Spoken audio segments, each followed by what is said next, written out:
Friends, welcome to my channel. कैसे हैं आप सभी लोग? आई होप आप सभी बढ़िया होंगे। आज मैं आपको बिल्कुल ही हल्के नाप की पैंट कटिंग बताऊंगा, जिसकी कमर लगा के चलो 13 इंच है और हिप 16 है। ये लड़की का जो नाप है वो बहुत पतली है नाप में, उसकी हमने पैंट बनानी है। देखो, हमारे को दिक्कत कहाँ पर आती है, जब बहुत ही ज़्यादा कम नाप आ जाता है या बहुत ही ज़्यादा हैवी नाप आ जाता है। दो ही चीज़ों में इंसान को दिक्कत आती है।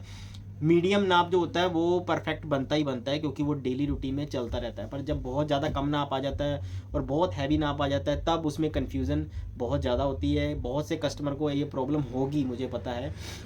अब जो नाप है बिल्कुल ही पतली कम लड़की का है, इसमें क्या होता है कि आपको क्रोच एरिया नहीं समझ आएगा, बेल्ट नहीं समझ आएगी, आसन नहीं समझ आएगा, कितनी क्या चीज़ लेनी है आपको कुछ नहीं आइडिया होगा। तो इसलिए मैं आपको बिल्कुल ही हल्के नाप की कटिंग बताऊंगा। तो वो मैं आपको पैंट बताता हूँ प्रॉपर दिखानी, ठीक है? तो मैं चलो अब आपको पैंट का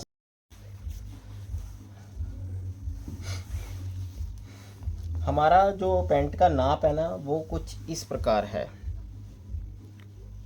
कमर है 24 और हिप है 34, लंबाई 35। ठीक है, लंबाई 35, कमर 24, हिप 34। इसका कमर और हिप में आपस में 10 इंच का फ़र्क है और ये बिल्कुल ही हल्का नाप बनेगा। तो इसीलिए मैं आपको इसकी कटिंग जो भी मार्किंग करी है, तो मुझे लगा कि मुझे इसकी वीडियो आप लोगों तक पहुंचा देनी चाहिए, ताकि आप लोगों को कोई कन्फ्यूज़न हो बिल्कुल ही हल्के नाप में, तो आप समझ सको। ठीक है, तो हमने किया क्या है, हमारा क्या काम है, जब कोई इनर वाला हमने प्लाज़ो काटना है तो हमने कपड़ा और इनर दोनों एक साथ रख के ही कटिंग करनी है। ठीक, इस चीज़ का हमने खास ध्यान रखना है कि इनर और कपड़ा इकट्ठे, क्योंकि बार बार उठाने से क्या कटिंग में फ़र्क पड़ जाता है, हिल जाती है कटिंग। तो इसीलिए हमारे को सेम ही रख के कपड़ा काटना है। अब हमने लंबाई 35 है तो हमने 34 पर निशान लगा लिया, क्योंकि हमारी 1 इंच की बेल्ट कवर हो जाएगी। ठीक है, ये हो गया। हमारी कमर बन रही है 24, तो 24 को हमने डिवाइडेड बाय 4 करना है। ठीक है, 24 को डिवाइडेड बाय 4 करेंगे तो हमारा आ जाएगा 6 प्लस 2 इंच करना है। 2 इंच क्या होगा कि आधा आधा इंच मार्जिन का और आधा आधा इंच इसका प्लेट्स का, तो टोटल 2 इंच हमने प्लस करना है इसमें। तो 6 प्लस 2 8, तो ये 8 इंच हमने यहाँ से पूरा रखना है। ये कन्नी को हमने कटिंग करते टाइम निकाल देना है, पर कन्नी हमने कहीं पर भी इस्तेमाल नहीं करनी। 8 इंच हमने यहाँ से रखना है पूरा। ठीक है, उसके बाद हमारी हिप है 34। ठीक है, 34 को डिवाइडेड बाय 3 करना है। 34 को डिवाइडेड बाय 3 करेंगे तो कितना आएगा, 11 होती है 33, 11.25 के आसपास आएगा। ठीक है, तो ये हमने 11.25 के आसपास रख लिया है। अब इसका साथ ही सेंटर निकाल देना है। तो ये सेंटर 5.5 से 1 पॉइंट ज़्यादा कर रहे हैं हम, ये हमारा सेंटर बनेगा। और इसी सेंटर को ध्यान में रखते हुए हमने ऊपर की प्लेट डालनी है। ये प्लेट हमने 2.5-3 इंच की डाल देनी है। नाप पतला होता है तो प्लेट हम थोड़ी लंबी डाल सकते हैं, पर जब नाप बहुत ज़्यादा हैवी आ जाता है तो हमारे को ज़्यादा लंबी प्लेट नहीं डालनी।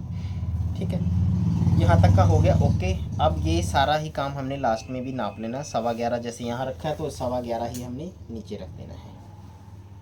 इसको भी हाफ पे निशान लगा लेना है। ठीक है, इसका हमने पोंचा जो बॉटम का रखना है वो 7 इंच का रखना है। देखो, नाप हल्का है बट फिर भी उन्होंने बॉटम जो है थोड़ा सा लूज़ रखवाया है, तो ये बेल बॉटम में काउंट होएगा। ठीक है, तो ये 7 इंच का हम पोंचा काट रहे हैं। ये 7 इंच पे मैंने दोनों पासे मार्किंग कर ली है। अब मैं आपको टूल दिखाता हूँ कि हमारा ये स्केल आएगा, शेप वाला स्केल होता है जो पेंट को काटने के काम आता है। देखो, जो हैवी नाप होता है उसके लिए हमारे को स्केल बाहर से इस्तेमाल करना है, पर जो नाप हल्का होता है ना, पतला नाप होता है, तो उसको हमने अंदर से इस्तेमाल करना है।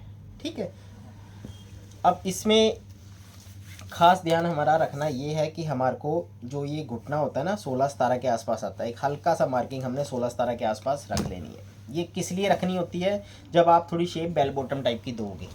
ठीक है, सेम ऐसे यहाँ का सेंटर निकाल लेना है। ये हमारा सेंटर आ गया है। अब हम इसको स्केल को अंदर से मार्किंग करेंगे। ठीक है, क्योंकि नाप हल्का है ना तो इसको हम अंदर से ही मार्किंग कर सकते हैं फिर। तो ये हमने, इससे क्या होगा कि शेप में आ जाएगा कपड़ा। अब ये जो इसका बाहर वाला हिस्सा होता है ये हमारा हिप के कर्व में काम आता है, इसको हम हिप के लिए इस्तेमाल करते हैं। तो इसको हम हिप की शेप देने में यूज़ करते हैं। तो ये हमारी होगी हिप की शेप। कन्नी हमने निकाल ही देनी है, कन्नी को नहीं गिना हमने, सिर्फ कपड़ा लिया है। सेम ऐसे ही हमने इसको यहाँ पे मार्किंग करनी है, ठीक है। जहाँ पर नीचे से सेट होगा, जहाँ पर ऊपर से सेट होगा। आई होप कि आपको निशान दिख रहे होंगे, ठीक है। अब फ़र्क क्या है इसमें, अगर हम बाहर से देते ना तो ये देखो पूरा ½ इंच का गैप यहाँ पे आ रहा है, ½ इंच का यहाँ पे आ रहा है। अभी 1 इंच जो है हमारा बेल बॉटम टाइप में शेप में आ जाएगा प्लाजो। हमें बेल बॉटम बनाना नहीं है, बट हम इसको शेप हल्की सी वैसी दे रहे हैं क्योंकि नाप हल्का है, उसको फिटिंग पहनते प्रॉपर ही सेट आएगी, इसीलिए हमारे को ऐसा करना पड़ता है, ठीक है। अच्छा, अब एक ध्यान रखने वाली बात ये है कि यहाँ से हमारे को ½ इंच का नहीं, थोड़ा सा बाहर को निशान लगाना है, क्योंकि जब हम ये कपड़ा फोल्ड डालेंगे ना तो फिर यहाँ से हमारा टाइट पड़ जाता है कपड़ा, तो हम यहाँ से जो है ना ½ इंच थोड़ा सा बाहर को रख के निशान लगाते हैं, ठीक है। ये हमारी होगी है फ्रंट पल्ले की मार्किंग, ठीक। अब हम इसको कर देंगे अलग। आई होप कि आपको इतना तो समझ लग गया होगा कि हमारा हैवी नाप और कम नाप में हमने करना क्या होता है। मैं आपको शायद एक चीज़ बताना भूल गया, सॉरी। क्रोच एरिया जो कम नाप होता है ना, जैसे हमारा ये 11 आ रहा है, यहाँ पे 6 नाप है, तो हम इसका 9 इंच तक लेंगे। 9 से छोटा नहीं लेना हमने। ये क्रोच एरिया हमने 9 इंच पे उतारा है, ठीक है। अगर 9 पे उतारोगे तो आपका बिल्कुल परफेक्ट आएगा। इसको आप ये ना सोचना कि आसन टाइट हो जाएगा या ऐसा कुछ, ऐसा वैसा कुछ नहीं होता। तो 9 इंच पे ही उतारना जिसका नाप हल्का होगा। ये चीज़ आपकी ध्यान रखने वाली थी। ये हमने अभी फ्रंट पल्ला काटा है, हम ये साइड की जो निशान है ना वो हम लास्ट में काटेंगे, ठीक है। हमारा जो मेन काम होता है ना कि ये दोनों कपड़े लाइनिंग के साथ ही कटिंग हुए तो ज़्यादा बढ़िया है, ताकि कुछ दिक्कत नहीं आती। अब इसको हमने प्यार से ऐसे चक्के ऐसे ही साइड पे रख देना है और इसको दोबारा ऐसे ही चक्के हमने पेस्ट कर देना है, ठीक है। अब हमने क्या करना है, ये हमारा ना पॉकेट के लिए काम आ जाएगा कपड़ा, तो इसमें से हम पॉकेट निकाल के साइड से हमारी बेल्ट निकल जाएगी। हल्का नाप होता है ना, जो मतलब बहुत ज़्यादा भारी नाप नहीं होता, तो उसका तो 2 मीटर भी कपड़ा बहुत रहता है। 5.5, देखो जेब में भी फ़र्क पड़ेगा। हम नाप अगर बहुत कम है ना तो हम जेब 5.5 इंच चौड़ी लेंगे ताकि वो रेडी 5 इंच रह जाए, और इसको उतारेंगे भी कम 4.5 पे, क्योंकि जब नाप हल्का है तो हाथ भी ज़्यादा भारी नहीं ना होगा।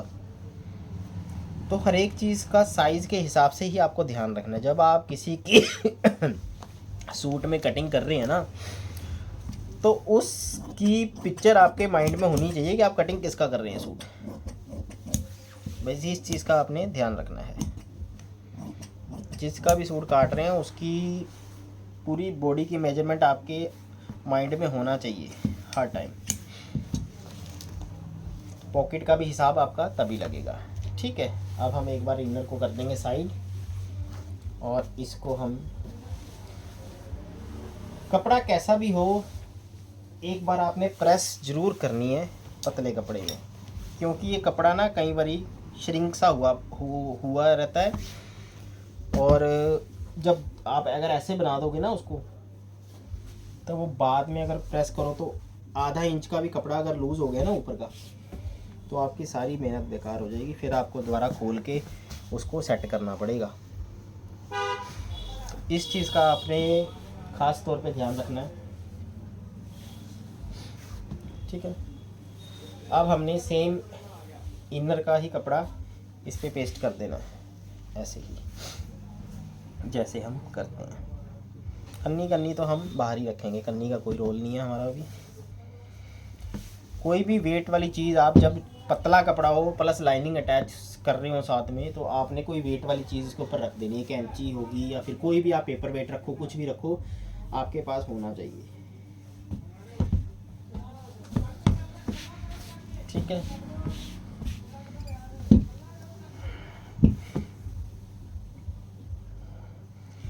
हमारे लिए प्रेस का बहुत ख़ास रोल है, और प्रेस भी हमारी अभी स्टीम प्रेस थोड़े दिनों में आने वाली है,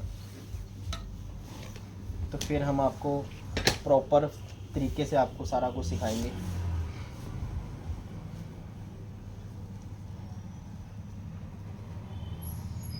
देखो ये नाप कम है ना, तो इसका हमने पीछे का पल्ला एक जैसा ही काट लेना है।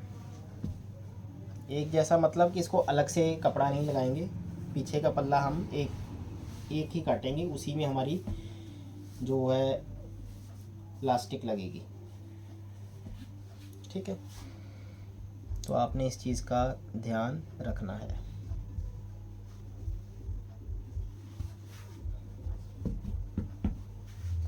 ठीक है, ये मैंने आराम से बिछा लिया है। हमारा जो ना काम करने के लिए बस ना ये कपड़े को सेट करना ही बहुत ज़रूरी होता है, बाकी का काम तो हो ही जाता है।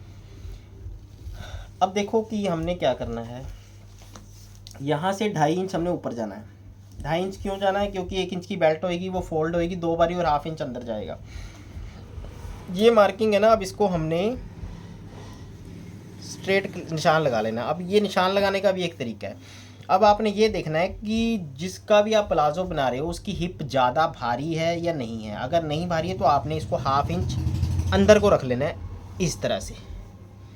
ठीक है, अगर तो बहुत ज़्यादा भारी, देखो बॉडी मेजरमेंट जो है ना, एक जो बंदा सिल रहा है ना उसको हर एक चीज़ देखनी ही पड़ेगी, क्योंकि उसने काम करना है। जैसे हम डॉक्टर के पास जाते हैं ना, तो कुछ छुपाया नहीं जाता, नहीं तो डॉक्टर से इलाज नहीं प्रॉपर होएगा। वैसे ही हमारे पास है कि हमारे को सारी चीज़ को ध्यान में रखना ही पड़ेगा, तो ही हम प्रॉपर फिटिंग दे सकते हैं, अदरवाइज़ नहीं। ठीक है, तो 1/2 इंच हम अंदर भी रख देते हैं जिसकी हिप ज़्यादा भारी नहीं होती। अब इसको शेप देनी है हमने यहाँ से ऐसे, बस इतना ही काम है। ये शेप हमने दे देनी, ये शेप भी ज़्यादा गहरी नहीं देनी और ये शेप भी ज़्यादा गहरी नहीं देनी, इस चीज़ का ध्यान रखना।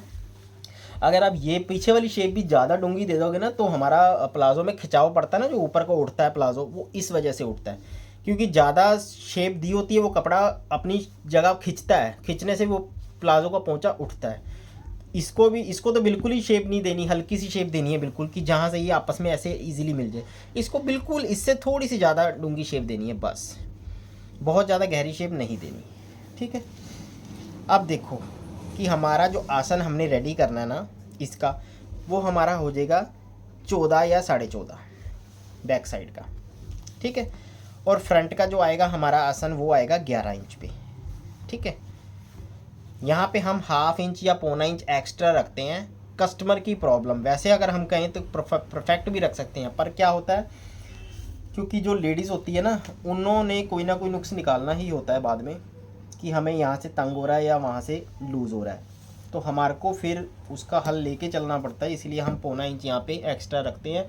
अगर इन केस उसने कह दिया कि मुझे आसन टाइट हो रहा है, वैसे नहीं होगा, बट फिर भी अगर उसने बोल दिया तो हमारे पास ऑप्शन नहीं रहेगी, फिर हमारे पास ये कपड़ा होगा तो हम 1/2 इंच सारा खोल देंगे, जिससे हमारी प्रॉब्लम हल हो जाएगी।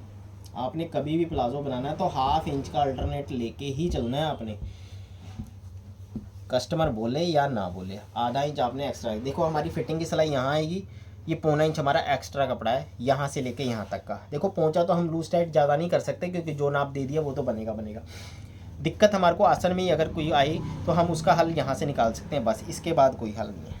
पर आज तक हमारे को 13 साल हो गए ये काम करते हुए, मुझे लगता नहीं है कि किसी का प्लाजो आज तक आया होगा मेरे पास दोबारा कि इसको ठीक कर दो या बिगड़ गया या कुछ भी हो गया, ऐसा आज तक हुआ नहीं है मेरे साथ। ठीक है, तो ये मेरी मार्किंग हो गई है।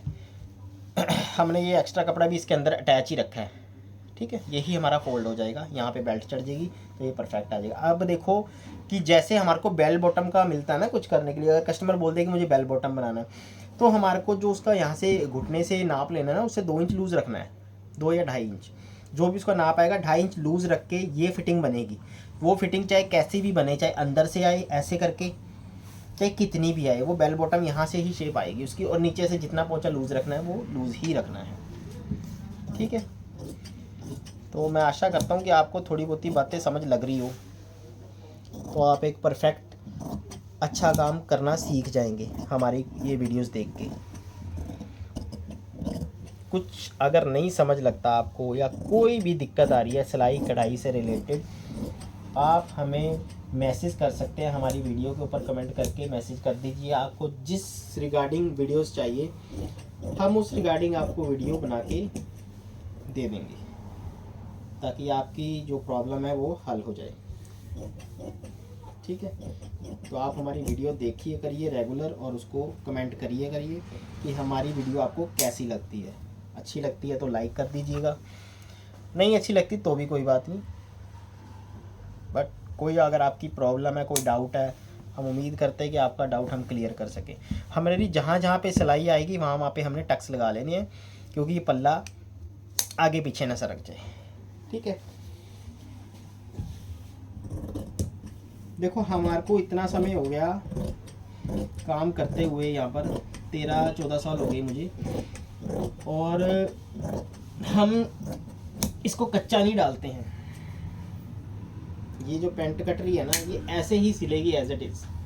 हमने इसको पहले कच्चा नहीं डालना, क्योंकि हमारा हाथ इस तरीके से बैठा हुआ है कि हमारा। तो हम आशा करते हैं कि आपको ये प्लाज़ो समझ आ गया होगा ठीक से। किसी भी तरह का, किसी भी स्टाइल का कोई भी प्लाज़ो आप सीखना चाहते हैं बनाना, या आपको नहीं समझ लग रहा, आप हमें पिक्चर भेजिए, उसकी वीडियो कुछ भी भेजिए, हम उसका आपको पूरी कटिंग एंड स्टिचिंग आपको समझा देंगे। ठीक है, कोई भी दिक्कत लगती है स्टिचिंग से रिगार्डिंग आप हमें मैसेज कर सकते हैं। आपने टेंशन नहीं लेनी किसी प्रकार की, आप कोई भी तरीके का कपड़ा बुक करिए कस्टमर का, और बुक करिए, और उसके बाद आपको कोई भी प्रॉब्लम लग रही है तो हम बैठेंगे। ठीक है, thank you so much video देखने के लिए आपको।